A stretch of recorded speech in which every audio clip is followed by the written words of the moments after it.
आचार्य जी नमस्ते। मेरा प्रश्न तो कम है, ये मेरी जिज्ञासा है एक। अभी सुबह जब मैं गया था तपोवन घाट पे, तो विवेक चूड़ामणि पढ़ रहे थे हम उस समय। तो उसमें आचार्य जी ये दिया हुआ है स्पष्ट तरीके से कि आत्मा को केवल आत्मा के द्वारा ही जाना जा सकता है। तो ये सारे इनके क्या मतलब आशय हैं, किस लिए हैं ये? मतलब आत्मा की तरफ ले जाने के लिए नहीं है। और उसमें ये भी स्पष्ट कहा है कि वेदों के अध्ययन के द्वारा भी हम आत्मा को नहीं जान सकते, और स्वयं के द्वारा भी नहीं जान सकते, हम शरीर के द्वारा, इंद्रियों के द्वारा नहीं जान सकते। उसमें स्पष्ट ये लिखा है कि आत्मा के द्वारा ही आत्मा को जाना जा सकता है। तो इसका आशय क्या है? धन्यवाद। इसका आशय ये है कि आत्मा की बात करना छोड़ दो, क्योंकि तुम तो आत्मा हो नहीं। आत्मा को छोड़ दो, माया को जानो। आत्मा को तो आत्मा ही जान पाएगी।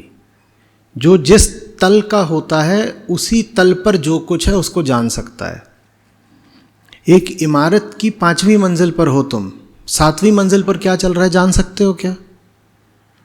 लेकिन मैं तुमसे पूछूं, बताओ तुम्हारे तल पर क्या चल रहा है, तो तुम मुझे बता दोगे। तुम कहोगे फलाने कमरे में वहाँ प्रिंटर रखा हुआ है, वहाँ प्रिंट आउट निकल रहे हैं, फलाने कमरे में कोई किसी से फ़ोन पे बात कर रहा है, फलाने कमरे में एक मीटिंग हो रही है। तुम मुझे बता दोगे, है ना? मैं पूछूं, बताओ 7वें तल्ले पर क्या हो रहा है, बता पाओगे? आत्मा कौन सा तल है? आखिरी तल। पता नहीं कौन सा वाला। जो वहाँ हो वो उसका बताए, और साथ ही साथ धीरे से भी बोल दिया जाता है वहाँ कोई नहीं होता। क्योंकि आत्मा असंग है, वो किसी की संगति करती नहीं, तो वहाँ कोई होता नहीं, वहाँ कोई नहीं होता। तो उसकी बात करना छोड़ दो। किसकी बात करनी है? जो कुछ हमारे तल पर है उसकी तो बात कर लें, क्योंकि वही है जो हमें रोक रहा है। आपको ऊपर उठने से क्या रोक रहा है? वो सब कुछ जो आप जानते नहीं, वो सब लोग जिनसे आपका परिचय नहीं, वो सब मान्यताएं जो आपके पास हैं नहीं। क्या है जो आपको इस ऊर्ध्वगमन से रोकता है? क्या रोकता है? हमारी इंद्रियां, हमारा शरीर।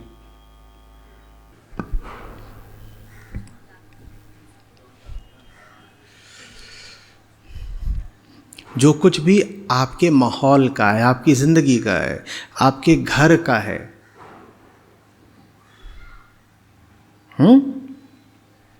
वही है जो आपको ऊपर उठने से रोकता है। कबीर साहब कहते हैं गिनाते हुए कि कौन कौन सी ताकतें हैं जो आपको सही काम से रोकती हैं, कि साधु दरस को जब चलें ये अटकावें आनी। यतेंद्र जी मुस्कुरा रहे हैं। कौन कौन सी ताकतें हैं? मात पिता सुत बांधवा आलस बंधु कानी, ये हैं जो आपको ऊपर उठने से रोकते हैं। माँ बाप, सुत माने बेटा, आलस दोस्त यार, और कानी, कानी माने आनाकानी, हिचक की बात। साधु दरस को जब चलें ये अटकावे आनी। जब भी आप कोई सही काम करने चलेंगे तो यही है जो आपको रोक लेंगे। यही है। हम उस मुद्दे में नहीं जाना चाहते, अभी बात कुछ और कर रहे हैं। बात यह है कि आपको आपके ही तल का माहौल रोकता है। तो मैं उस बारे में कल्पना करूं जो आखिरी तल की चीज़ है, जो आखिरी तल पर है, जिसका मुझे वैसे ही कुछ पता नहीं, जिसका मुझे पता हो ही नहीं सकता, क्योंकि एकदम मूलभूत सिद्धांत की बात है। मैं सिर्फ वही जान सकता हूं जो मेरे तल का है। तो मैं उसकी बात करूं जो अनंत मुक्ति है, या उसकी बात करूं जो मेरे तल का बंधन है और मुझे मुक्ति से बांधता है, रोकता है? जल्दी बोलो। मैं अपने तल के बंधनों से ग्रस्त हूं। मेरे सारे बंधन मेरे ही तल के हैं। मैं अपने तल के अपने बंधनों में बंधा हुआ किसी दूर की मुक्ति की कल्पना करूं, या इन बंधनों की खोजबीन करूं? ये बंधन क्या चीज है, मुझे कैसे पकड़े हुए हैं? जल्दी बोलो। तो आत्मा की बात नहीं करनी है, माया की बात करनी है। और माया कहाँ है? कहीं बहुत दूर की नहीं है माया। माया तुम्हारे निकट की है, तुम्हारी जिंदगी माया है। वो सब कुछ जो तुम्हें अभी पकड़े हुए वो माया है, उसकी बात करनी है। अध्यात्म किसी गुह्य आत्म तत्व का विश्लेषण करने के लिए नहीं है।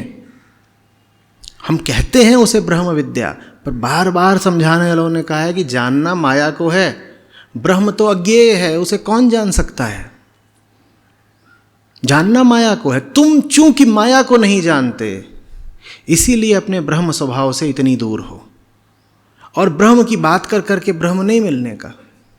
नायमात्मा प्रवचनेन लभ्यो, न सुन सुन के मिलने का।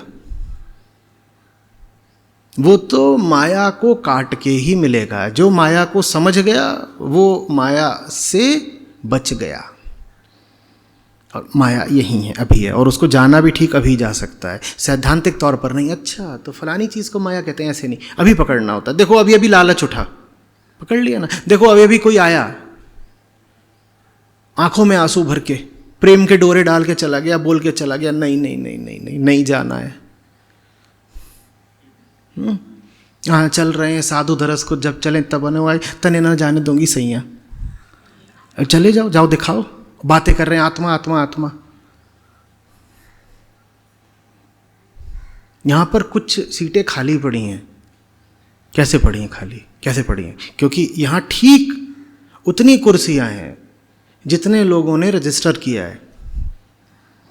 और रजिस्ट्रेशन यूं ही नहीं होता, हम बहुत जांच पड़ताल करते हैं। 3-4 चरण की प्रक्रिया होती है। सबसे पहले तो पूछते हैं आपने आज तक संस्था के लिए किया क्या, कितने सालों से जुड़े हैं। जिन्होंने जितनी मेहनत करी होती है उनको उतनी आसानी से और उतने सम्मान के साथ आमंत्रित करते हैं, सबसे आगे बैठाते हैं। 10 साल से हैं संस्था में, सहयोग कर रहे हैं, वॉलंटियरिंग कर रहे हैं, बहुत कुछ है। जो नए लोग जुड़ना चाहते हैं उनसे पूछते हैं बताओ आज तक जाना क्या पड़ा, ये सब करते हैं। तो बड़ी मेहनत से किसी ने कुर्सी अर्जित करी होगी और अब ये खाली पड़ी है। खाली कैसे हो गई, कैसे खाली हो गई? साधु धरस को जब चलें,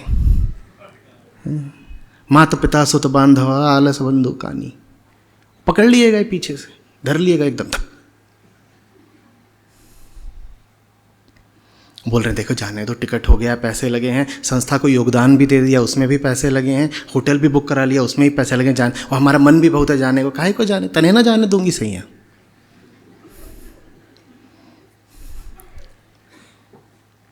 और तुम आत्मा आत्मा कर रहे हो। वो आत्मा आत्मा ही वहां बैठ के, वो बड़े आध्यात्मिक आदमी आत्मा आत्मा कर रहे हैं, घर की माया नहीं दिख रही है, तो आत्मा आत्मा करके क्या होगा?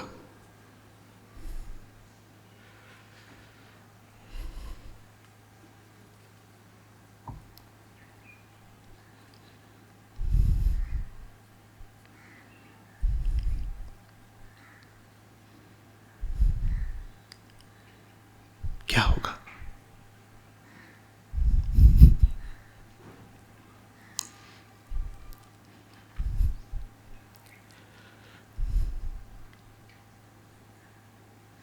माया,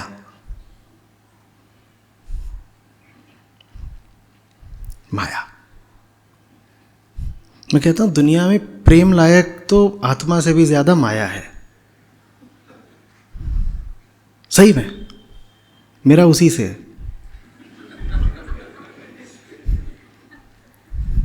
क्योंकि भिड़ंत वहीं पे होती है ना।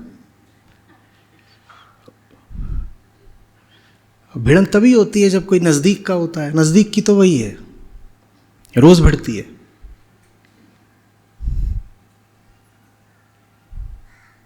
हमेशा गले पड़ी रहती है। एकदम कटीली है, बड़े पैने तेवर हैं उसके, उसी से जूझने में मजा भी है। आत्मा क्या है? आत्मा तो एक अंत है। यात्रा तो माया के साथ है। उससे निपट के दिखाओ तो मजा आता है। और लड़ाई झगड़ा ऐसे नहीं जीत पाओगे उससे। उससे तो प्यार वाली तकरार करनी होती है।